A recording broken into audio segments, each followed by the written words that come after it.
नमस्कार बालमित्रांनो, आपल्या सभोवतालचे जग भाग 2 इयत्ता 3 या पाठ्यपुस्तकातील आज आपण कुटुंब वंशावळ हा दुसरा पाठ आणि त्या पाठातील स्वाध्याय पाहणार आहोत. तत्पूर्वी जर तुम्ही आपली शाळा या यूट्यूब चॅनलला सबस्क्राईब केलं नसेल तर आठवणीने सबस्क्राईब करा. चला तर मग पाहूयात कुटुंब वंशावळ यांचा स्वाध्याय. बघा, पान नंबर 8 वरील काही प्रश्न आहेत. सांगा पाहू मी कोण, ते आपण सुरुवातीला पाहूयात. तिथे दिलेले आहे, मी तुझ्या वडिलांची आई, मग मी तुझी कोण? त्याचं उत्तर लिहूयात, आजी. पुढचा प्रश्न आहे, मी तुझ्या वडिलांचा मुलगा, मी तुझा कोण? त्याचं उत्तर लिहूयात, भाऊ. पुढे आहे, मी तुझ्या आईची आई, मी तुझी कोण? त्याचं उत्तर लिहूयात, आजी. नंतर आहे, मी तुझ्या वडिलांचे वडील, मी तुझा कोण? मग खाली उत्तर लिहूयात, आजोबा. पुढे आहे, मी तुझ्या वडिलांची बहीण, मी तुझी कोण? उत्तर आहे, आत्या. पुढे लिहिले, मी तुझ्या वडिलांची मुलगी, मी तुझी कोण? उत्तर आहे, बहीण. आणि नंतर दिलंय की मी तुझ्या वडिलांचा भाऊ, मी तुझा कोण? त्याचं उत्तर लिहूयात, चुलते म्हणजेच काका. आणि पुढचा प्रश्न आहे, मी तुझ्या आईचे वडील, मी तुझा कोण?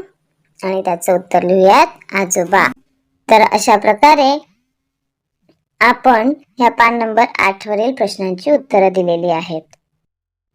आता आपण कुटुंब वंशावळ या पाठाचा स्वाध्याय पाहूयात. स्वाध्यायामधील पहिला प्रश्न आहे, योग्य जोड्या जुळवा. आता यामध्ये अ गट आणि ब गट दिलेले आहेत. अ गटात काही शब्द दिलेले आहेत, त्यांच्या जोड्या आपल्याला ब गटाशी जुळवायच्या आहेत. पहिला आहे, आईचा भाऊ, त्याचं उत्तर आहे मामा. नंतर आहे, वडिलांची बहीण, त्याचं उत्तर लिहूयात, आत्या. नंतर आईची बहीण, त्याचं उत्तर आहे मावशी. आणि वडिलांचा भाऊ, त्याचं उत्तर लिहूयात, काका. पुढील दुसरा प्रश्न आहे, पुढील विधाने चुकी बरोबर ते लिहून चुकीची विधाने दुरुस्त करून पुन्हा लिहा. म्हणजे आपल्याला काही इथे विधान वाक्य दिलेली आहेत, त्यातलं बरोबर असेल तर फक्त त्याच्या समोर बरोबर लिहायचं आहे. पण जर चूक असेल तर ते विधान आपण दुरुस्त करून पुन्हा बरोबर विधान लिहायचं आहे. पुढे पाहूयात आता आपण त्यातील पहिला जो विधान आहे ते वाचूयात. पिढी म्हणजे कुटुंबातील आधी असलेल्या व्यक्ती. तर हे विधान बरोबर आहे, म्हणून इथे पुढे बरोबर लिहा.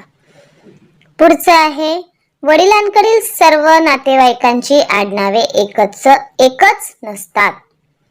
हे पण विधान बरोबर आहे, म्हणून बरोबर लिहा. तिसरा विधान आहे, वंशावळीच्या अभ्यासावरून कुटुंबांचा इतिहास समजत नाही. हे विधान मात्र चूक आहे मुलांनो. तर दुरुस्त करून लिहूयात. मग बरोबर विधान काय असणार आहे, वंशावळीच्या अभ्यासावरून कुटुंबाचा इतिहास समजतो. हे विधान बरोबर आहे. पुढे प्रश्न तिसरा आहे, ओळखा व लिहा. इथे काही कोडी दिलेली आहेत, त्या आपण ओळखायच्या आहेत आणि त्याचं उत्तर आपण इथे खाली लिहायचं आहे. पहिला बघूयात, कधी भांडतो, कधी हसवतो, खेळताना मला रडवतो, मिळतो त्याला आईच्या हातचा छान खाऊ, तो आहे माझा, काय लिहायचंय, भाऊ. पुढचं कोड आहे, प्रेमाचे झाड, मायेचे छत, तिच्याशिवाय मला नाही करमत, माझी माऊली ती म्हणजे माझी आई. आई उत्तर लिहायचंय तिथे. पुढे आहे, बाबांची बहीण माझे करते लाड, माझ्यासाठी आणते खेळणी खाऊ गोड, ती म्हणजे माझी आत्या. बाबांची बहीण आत्या ना. चला आत्या लिहूयात. पुढे आहे, आईचा भाऊ म्हणतो फिरायला जाऊ, हसवतो खेळवतो खाऊ देतो हा, म्हणून आवडतो मला, तो आहे माझा मामा. आईचा भाऊ म्हणजे मामा, म्हणून मामा उत्तर लिहायचं आहे. पुढे प्रश्न आहे, प्रश्न 4, तुमच्याशी असलेली नाती लिहा. आईकडील नातेवाईक आणि वडिलांकडील नातेवाईकांची नाती आपल्याला इथे लिहायची आहेत.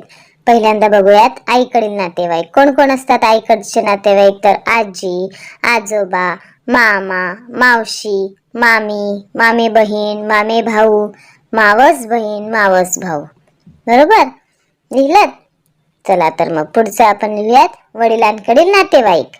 मग वडिलांकडचे कोण कोण नातेवाईक असतात? आजी, आजोबा, चुलता, चुलती म्हणजेच काका काकू, आत्या, आते बहीण, आते भाऊ, चुलत बहीण भाऊ. तर अशा प्रकारे हे वडिलांचे नातेवाईक झाले. आता पुढचा प्रश्न 5 आहे. खालील प्रश्नाची 2 ते 3 वाक्यात उत्तरे लिहा. त्यातील पहिला प्रश्न आहे कुटुंब वंशावळीतून तुम्हाला कोणती माहिती मिळते? त्याचं उत्तर लिहायचं आहे. कुटुंब वंशावळीतून आपल्याला आपल्या कुटुंबाचा लहानसा इतिहास समजतो.